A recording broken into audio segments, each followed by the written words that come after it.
Hello,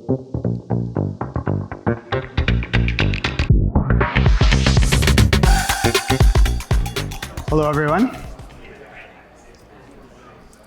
My name is Ahmed, and this is Abdulahi. We are engineers at Kareem, and we're here to talk to you today about bootstrapping server-driven UI from a design system.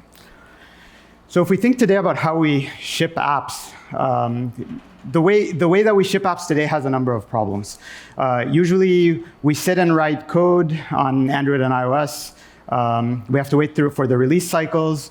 We have to wait for adoption, and all of these things take time.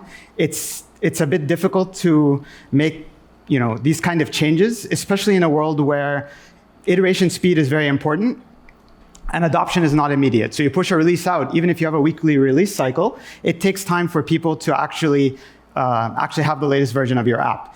And you kind of want to guarantee consistency between iOS and Android. So today, if we think about how we write features, mobile apps typically fetch data from an API, and then they bind it to a UI that is on the client side. So you write some UI logic, you make a network call that gives you the data, and then you set the data accordingly. So what if instead we did this a different way? So what if instead our actual features come from an endpoint, meaning that we could actually get UI back?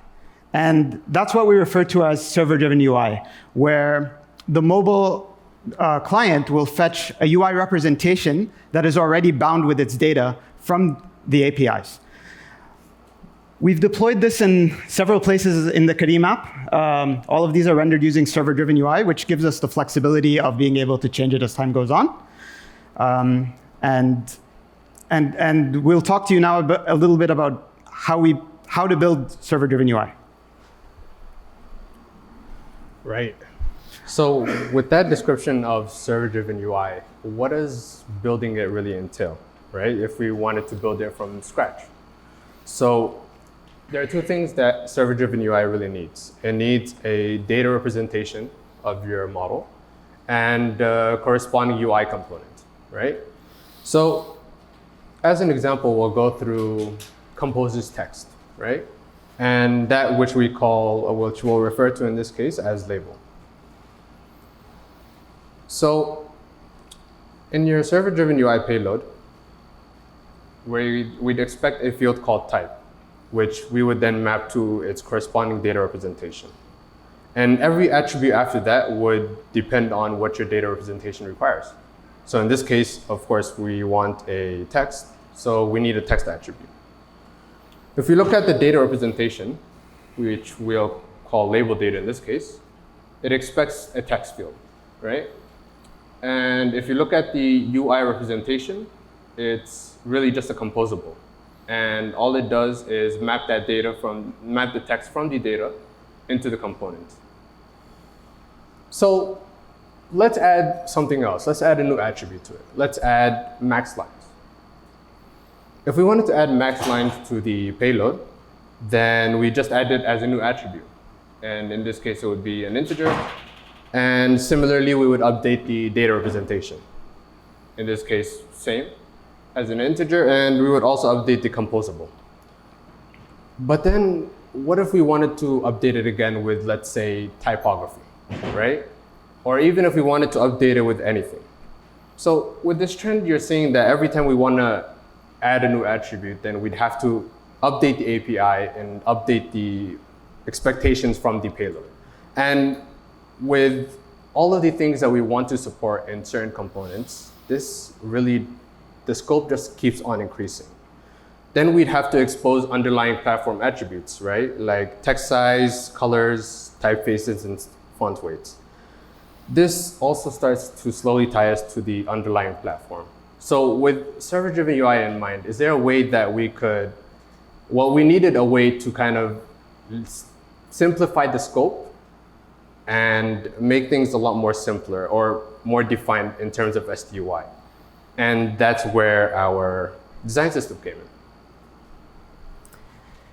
So if we think about it, the design system already solves this for us. And it comes from the need, from the fact that teams that are building apps, especially when you have many developers in a company, you want the UIs to be consistent. And in order for the UIs to be consistent, and for there not to be 15 different shades of green or blue in the app, or 16 different font sizes, eventually the designers sit down and come up with a design system so that your labels have a certain type or a style, like text.medium, text.large, things like that. And so the design system, by definition, is opinionated, and therefore it limits the scope of what is possible to build. And that limiting of scope makes it significantly easier to build server-driven UI because it lets us use larger building blocks and therefore allows us to save time. So for us at Careem, and we had the choice on Android and iOS of what to build our design system against back when we were building the design system. We decided on Android to go with Compose and with iOS to go with SwiftUI for their interoperability with Views and UIKit respectively. And because that's how engineers are preferring to build features these days as well. And when we look at a design system, really we can break it down into two major categories. Components, which are the UI things that we're going to render, and foundations, which are things like types and tokens. Components, if we think about, and especially if we talk about Compose, a composable function, how do you serialize or deserialize that? There's no direct way to serialize or deserialize a function. The reason here that we say it may not be easy to is because on iOS, SwiftUI views are actually structs. So you actually can directly deserialize JSON into SwiftUI view structs. But on Android, we can't directly deserialize these, so we need some sort of data representation, as Abdulahi illustrated at the beginning with the label. Types and tokens, on the other hand, are things like styles, colors, like color primary, color secondary, things like that. These are easy to serialize and deserialize. So we've written a very small app that we're going to use for the purposes of this presentation, where we built a very micro design system to show a bit of how this stuff can be used. We'll share the links at the end for the talk. And let's see. So have here on Android, it's a very simple design system in the sense that there's not that much, but I think it helps. It will help illustrate some of the things that we're going to talk about. So I have a list of icons, of allowed icons, a list of sizes. It's very awkward to present like looking here and, but anyway, colors, progress status, lists, and similarly, we have the same thing on iOS. Again, I'm not gonna, I guess not gonna go through the whole thing here on iOS, but same thing, right? And so, if I get my cursor back. Yeah, so with that, let's go more into the details of building server-driven UI. Right. So if we go back to what the requirements, or well, one of the main success criteria that we had for server-driven UI is that the same payload needs to be responsible for rendering the same UI on both Android and iOS with very little to no platform differences. So let's actually try to use our design system, or a lackluster design system, to kind of build a server-driven UI. And let's start with the serialization there. This kind of really entails, or well, consists of two steps. And the first one is we need to define a data representation for our components or widgets. And the second step would be to render that data representation. So for the first step, we need to agree on the same API for both, or the same contract for both Android and iOS. And rendering that result, well, that kind of depends on both platforms. There are some minute differences, which hopefully we'll see later on. Let's go back to using our label data, right? So here we're back to it. We have text and we have max lines, and here we have our composable. But let's take a step back. with our design system, we're trying to say that you can expect any kind of component from your server. So in this case, it's label data, but it could just as easily be button data or anything else, like an image data or so on, right? And we need a way to kind of generically serialize this. So how do we then tie our backend response to all of these different components in a way that we don't have to really care about the exact type, at least when we're serializing it? And with that, we introduced a super type or an interface called component, and every component would inherit from it. So in this case, then our label data would inherit from components. And this way, the server-driven UI response that we'd expect, we can simply expect a component. But then we're at step 2 now. So how do we render this? The most straightforward path would simply be to type check it. And depending on the type, render it as appropriate. So in this case, then we'd have a big when statement. And in the case where it's label data or button data, we render out a label or a button, along with passing the actual data. But can we simplify this? With that, we introduced a new function to the interface component, which is really just a content method. And what this does, it allows all of our data representations to define how they want to render themselves. And one of the key perks of this is that when you're actually using this, you don't need to worry about what type of component it is under the hood. That depends on the specific component. All you'd really need to call is content, and it would render. Let's go back to label data. With label data now inheriting from component, it overrides the content function. And under the hood, all it really does is call label, similar to the way it did before. So this is how it would look from a consumer perspective. So you would simply pass in a component and call content function on the component without having to worry about the actual type it is under the hood. But this does come with several trade-offs. So by introducing the composable function on the interface, we've made a specific trade-off, which is now if we want to share our model data with iOS, for example, we can't do it without incurring the cost of sharing compose with iOS as well. And this might not be something that we want to do unless we are intentionally building iOS UIs with compose, which we are not today. So that brings another question. Should we share a common data model with iOS or not? We know the end goal is that we want Android and iOS to be consistent, but at the same time, sharing a data layer is not necessarily the only way to do it. So for now, we decided not to, and we'll talk about why. So first off, here's how the world looks in iOS 16. So you have your data, the equivalent of what is label data on the other one. It conforms to observable object protocol, and the fields that we want to observe for changes are annotated with published. Similarly, in the view, then we go ahead and we annotate the data with observed object. On iOS 17, on the other hand, with the observation framework, this is just becoming stable next week, I guess. Now you just annotate the data class with @observable. And I think the point that we're trying to say here is that things are changing in SwiftUI rapidly. And if we want to make sure that we are performant, both on iOS as well, this was one of the points of consideration. So if we don't want to share the models this way, what other options do we have?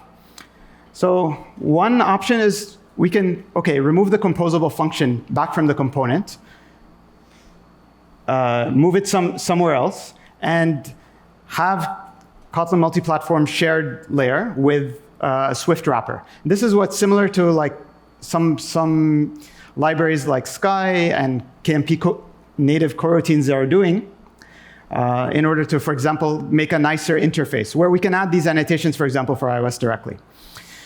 Another option is we could code gen Kotlin and Swift models. And when I say code gen here, I'm not talking about KSPs or annotation processors or compiler plugins. I'm talking about 1960s code gen, like like this kind of stuff from the PHP days, where you have like a mustache template or something similar, and you kind of like, you're reading the definition of what a button is from something like a YAML file, and you're generating Swift code and Kotlin code accordingly.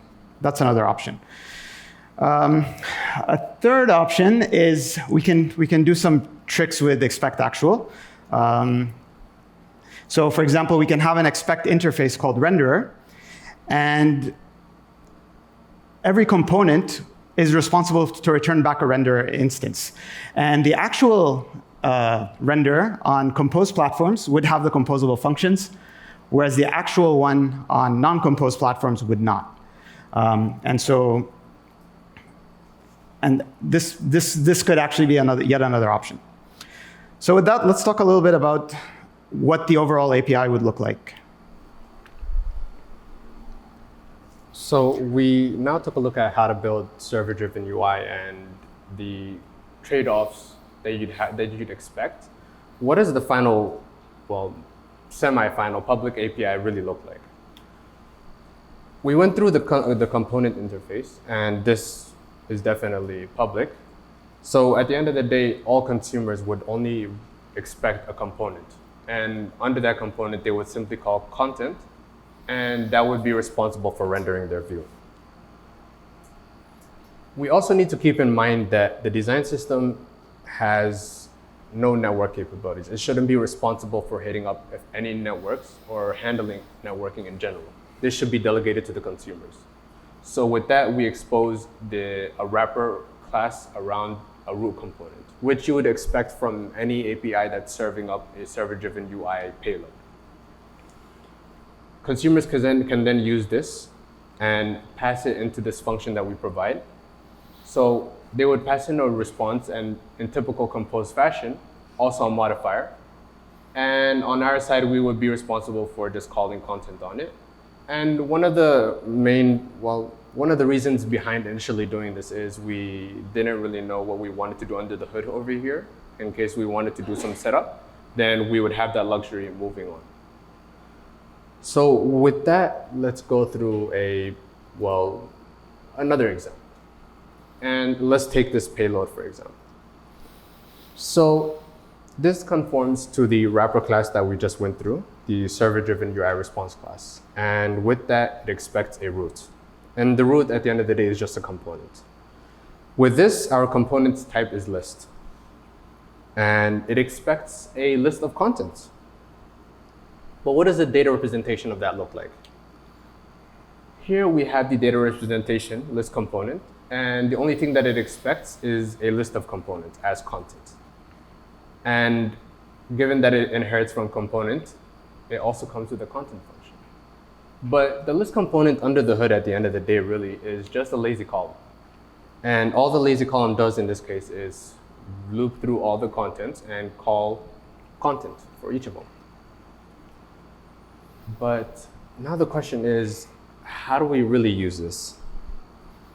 In real life, when we want to delegate this to other teams and we want other teams to use it, we also don't want this to be a one-and-all solution. So we don't want people to have to either use this or not. So we also support, or by nature, it supports a mix of them, right?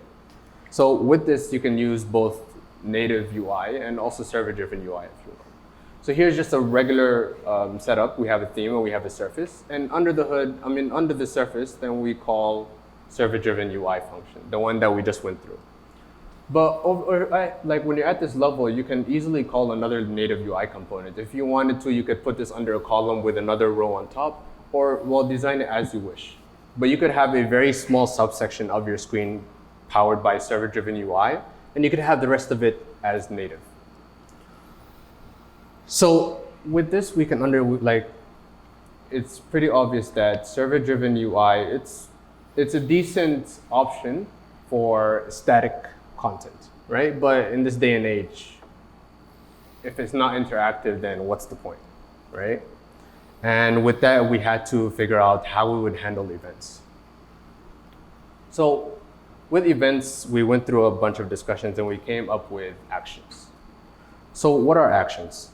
Actions really are based on user interaction with your UI. So this could be a swipe, a click, whatever it is. And to make it a bit more scalable, we also break it down in terms of the action type that the user went through. So if the user clicked on it, then we'd have that. If the user swiped on it, there's a list of actions that's supported under that, and so on and so forth. It'll be clear once we go through the examples. And similar to all the components that we went through, we need to figure out a way to serialize them. So yeah, common supertype. But what does that really look like? Now here we have actions, which is of course the parent, and a sealed class onClick, which I just called a section. So onClick, or you could have onViewed, onSwiped, so on and so forth. But everything under onClicked would have actions that the server-driven UI response would support if a user clicked on something, right? So in this case, we have deep link. In this case, deep link only takes in a link, and that's pretty much it. But what does the payload look like if we have something like this? By default, all components support actions. And whether they're defined or not is up to the server at the end of the day, but you should be ready to support any of them that come through. Every component can support a list of actions, and similar to components, every action has a type. And the reason for the type being that we need to figure out which type of action we need to map this to. So here we have type of onClick deep link, and link being the only attribute, that's all it contains. But how do we then handle this? And also in a generic way that we could support all components. So the initial approach that really worked out for us was leveraging composition locals. So here we have an interface called Action Handler, which by default you don't really have to implement. And it basically provides callbacks, or you would implement them based on the section. And we'll see how the consumers use it down the line. But we would provide this, or we'd let consumers provide this through composition locals. Now we're back to the label data example. And with this, we can now, see how you would actually handle a custom modifier that we would provide. So by default, it's grayed out, I know, but on top you see a list of actions, which by default is empty because actions are optional. And all the way down below, when we you just use the modifier, and we have a custom internal function called handle actions. And let's take a closer look at that. So handle action takes in, of course, the list of actions that comes with the component. And within it, we fetch the composition local of the handler and scope, which we'll use down the line, and the local modifier. But with that, we loop through each action and, of course, reassign the modifier so that at the end, it's not shown up here, but at the end, we can then provide it back. So with every action, if it's an onClick, then we simply call handle onClick. And once that's called, then it's up to the consumer to handle it as they wish. So how does then the consumer go about doing this? This is a typical object, this is a typical override for action handler that would happen on the consumer side. So overriding the onClick when it's an onClick, then do whatever you want, and similar to any other section type that you would end up supporting. So, and yeah, this is just a quick look at how you'd actually provide the composition local. And with that, then that's it for actions. So let's do a quick recap. Our design system really simplifies our scope and actually gives us larger building blocks to play with, rather than really focusing on the nitty-gritty details of every platform. And actions are really powerful and optional on all components. So with actions, it really helps bring out the best in a lot of the server-driven UI that we have. And components, being the way they are right now, are serialized from the payload directly, and they also have the capability of self-rendering. But with this comes two potential approaches. One is you could potentially hide the implementation details completely and only expose the components interface, which we opted to. And another potential option would be to, well, let it be. You could expose all the implementation detail of the specific components and also the interface. But then how would you now, like in the situation where you closed it off, where you hit all the implementation detail, all you see at the end of the day is a component. So what if you don't have a design system to leverage? How do you then build your own custom components, right? As an example, we have this widget. So this widget doesn't conform to our design system. It's only used in one specific unique case, but we also still want to leverage server-driven UI for this. What are our options? So that widget actually consists of parts that are in our design system, and kind of part of one of the intentions behind this talk is to kind of show some of the architectural trade-offs that we have to make while building server-driven UI, because we've chosen an answer for some of these, but we know that tomorrow we might go back and revise them and come up with something else. And one of the cases today, like Abdulahi said, we are hiding the implementation details and only exporting component. So all the actual label, button, and so on and so forth, the label data, button data, and corresponding data classes are all internal today. So if we want to handle extensibility, where, for example, this is built from existing things in our design system, we have two approaches. The first is what we'll call open deserialization. And as we mentioned previously, design system is not responsible for networking, and because it's a design system, right? But because the server-driven UI, because the components live in the design system, the bindings for server-driven UI need to live there as well. And so we provide some way, for example, for Moshi or for Kotlin X serialization, for people to actually be able to deserialize the top-level server-driven UI component and the underlying components. So when we say the open deserialization method, what that means is we actually make this a builder, and we allow anyone to pass in their own subclass. So anyone can go and implement the component interface with any component they want, and they can just add their subclass here via builder, and that's it. Like, they can use it, right? This has some advantages and disadvantages. On the advantages side, it makes it very, very easy for teams to add their own new components. I just simply go and I add my data, I define the data, I add a composable function describing how to build this with the design system components. And I can kind of use server-driven UI without actually relying on the design system. Now that I have my own composable and I can do whatever I want in there, nothing forces me to use the design system anymore, which, while I'm listing it as a pro here, it's also a con, right? It's easy to bypass the design system, which is something we may or may not want to do, and in our case, not something we want to do, right? Another problem with this is over time, if multiple teams are working together, you can imagine that each team needs something similar, and each team therefore builds something similar, and so you have some sort of duplication of these widgets over time.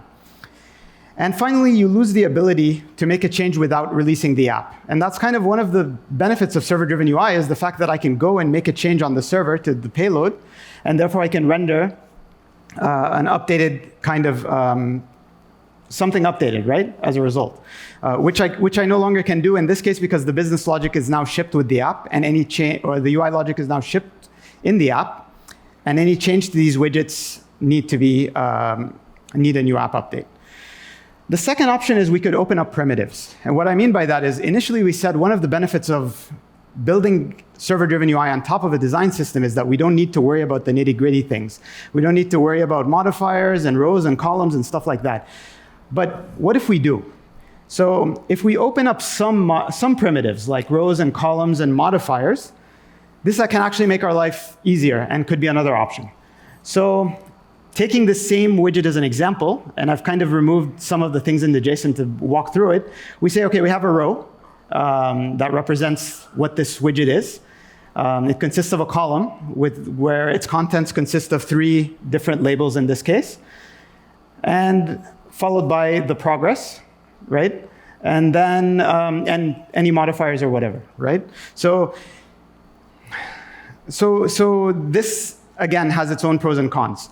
One of the major benefits is you can only build on top of design system components. I have no way of injecting some random component now. I have to use the things that are provided by the design system. I can actually share these on the backend as well, because if you imagine the server-driven UI is coming from some backend service, and it could be easy to group these over time and make sure that the same widget is being used in different parts of the app. And therefore, I can update these without an app update, right? On the flip side, it becomes more difficult to add components. Now you can't just go and write a composable function and that's it. Now you have to think about rows and columns and modifiers and padding and spacing and so on and so forth, which means we need to implement these as well. So let's do another demo. And find my cursor here. So we have this server-driven UI screen where I give a URL, and I can press parse. And if the URL is live, which it's not, because the emulator, was it 10.0.22, right? Yeah. 10.0.22. I can hit parse. And I can get I can actually get the data back, right? But actually, you know what? We can do something a little bit cooler here because, I mean, we think about it. We built this design system with Compose, right? So why just build Android? Why not make it work on the desktop? And so I have this on the desktop, and this works with localhost, by the way. And we can change this to let's say response with images, and I can get. I can completely change the UI just by changing the JSON file I'm pointing at. If we look at, let me see, it's going to be a bit difficult to do this when I have to look here and I'm, wait, let me come back here. Terminal, we'll move this here because why not? So I have these, I'm running a local server against these here. We can take, for example, a standalone widget, like the rows and columns example, the actual rows and columns example that I have, and we can kind of like copy this out, all of it, until here. And then we can open up the, what was it called? Response with images JSON. And we can just paste it somewhere. It has to be the right place, of course, because between list items, not otherwise. So I'll paste it here. I think that should do the trick, hopefully. And so then if I go back to the desktop app, wait, where is it? The desktop app, I can, if I didn't make a mistake, did it parse? Did I save it? Yeah, there it is.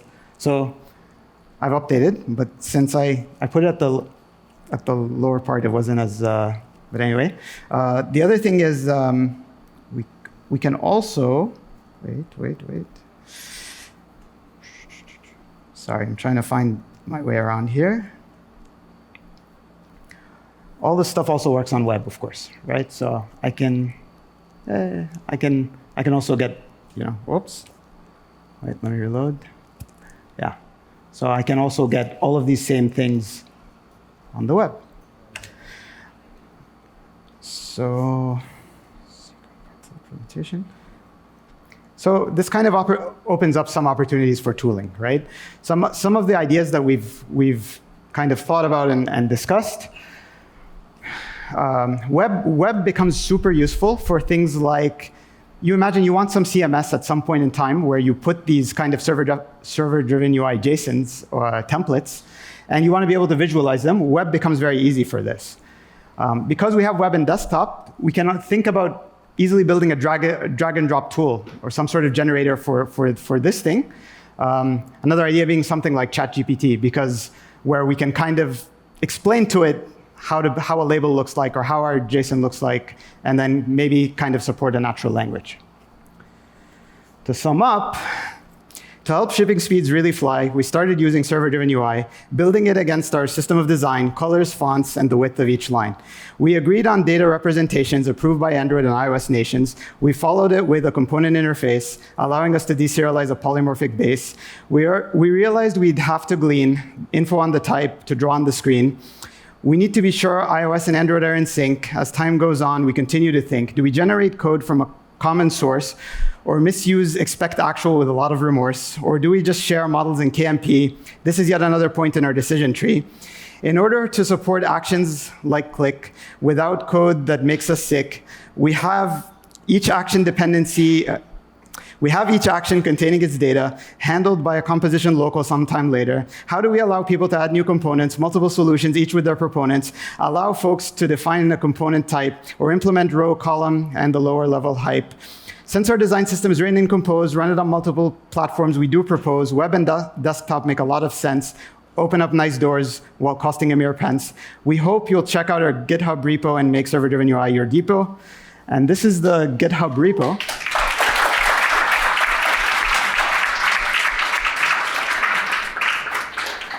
And yeah, one more thing before questions, I guess. We could have made this work on iOS very easily. We chose not to. I mean, Compose, just to be clear. So the server-driven UI demos actually work on iOS as well. I guess I could also demo that here. There's a simulator. So if I get my mouse back. So these also work on iOS. Presumably, I clicked the button. So the same thing also works on iOS, but we've actually intentionally left the implementations completely separate as we have them at Careem today. We could have very easily run Compose on iOS as well, but because we're building native iOS apps on our end, we thought it better to just show this approach, since the other approach will be. We thought perhaps we could, maybe later on add it to the repo or something like that. So, yeah, you can take questions.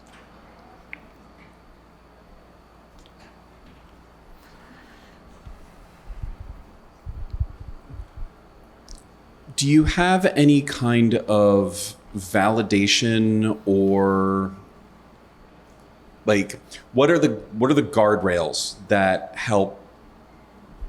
Like, how do you not ship a production error because typos or somebody put 1,000 width column inside of a thing, or like what is and what kind of testing? Like how, because you're on literally push a button and you're a REST call away from the app going completely bonkers. Like what's the QA and the assurance side of things when you're so very close to definition to implementation? Yeah, so I think, today, we don't actually have a very good story around this today, because this is a lot of things that we're just experimenting with now and things that we're trying to figure out. Today, we rely a lot on manual testing and things like that, but we were thinking of JSON schema validation as one approach. The code generation approach was also a nice approach for us in the sense that it would solve some of these problems by design, some of them. So unfortunately, I don't have a very good answer for you because we're still this is very new for us as well. But definitely a very important thing for us to figure out.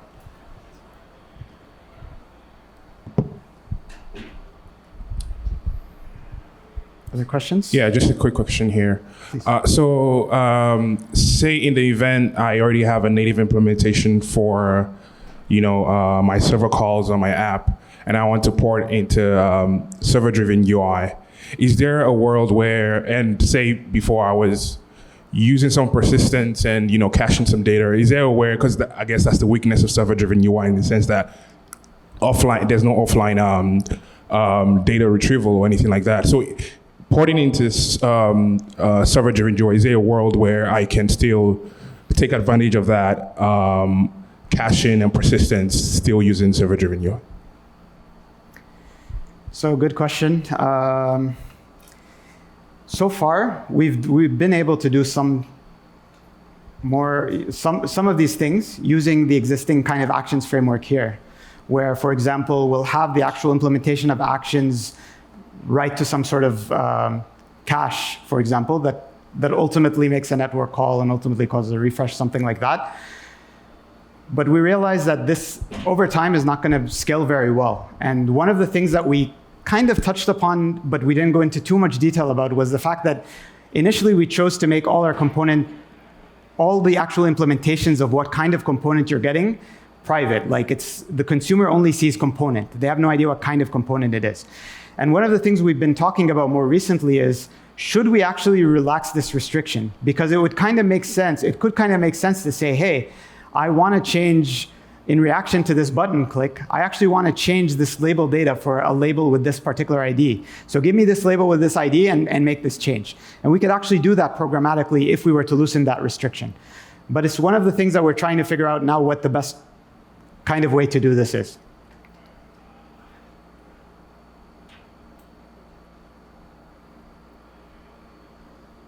Questions? All right, I think that's it. Thank you. Thank you.